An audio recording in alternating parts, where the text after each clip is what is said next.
Unang rule ng Flip Top Battle League, bawal mag-record ng anumang laban.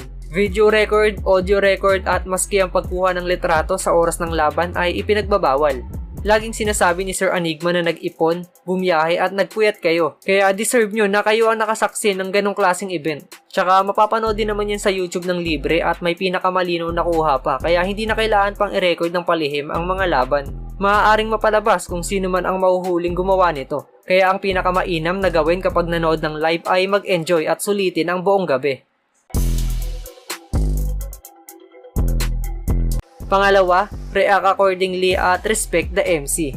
Panigurado bawat isa sa atin ay may iniidolong battle MC. Pero hindi porket idol natin yung nag-i-spit ng line ay todo react na tayo sa mga banat niya. Dapat ibigay pa rin natin yung tamang reaksyon sa mga ibibitaw nilang bara. Kung nakakatawa o hindi kaya naman ay solid na bara, mag-react tayo ng naaayon. Pero pag hindi naman ganun kalakas at saktuhan lang yung linya na ibinitaw, huwag tayong OA kung mag-react. Syempre, para hindi rin sila ma-distract. Ganon din sa round ng isang MC. Hindi porket kalaban siya ng idol mo ay magiging madamot ka na sa pag-react sa mga ibinibitaw niyang linya. Pilitin pa rin natin maging patas. Senyales yan ng respeto sa mga MC.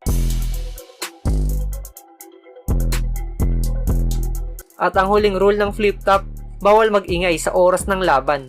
Sa madaling salita, focus tayo sa battle dahil yun naman talaga ang ipinunta natin dun. Yung makita magtanghal yung mga iniidolo nating MC.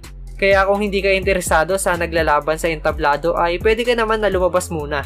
Yosi break muna kayo, pahangin at kwentuhan habang hinihintay nyo yung susunod na battle. Kasi kung sa loob magkukwentuhan, pwede nyo maistorbo yung nasa harap, gilid o likod nyo na gustong mag-focus sa battle.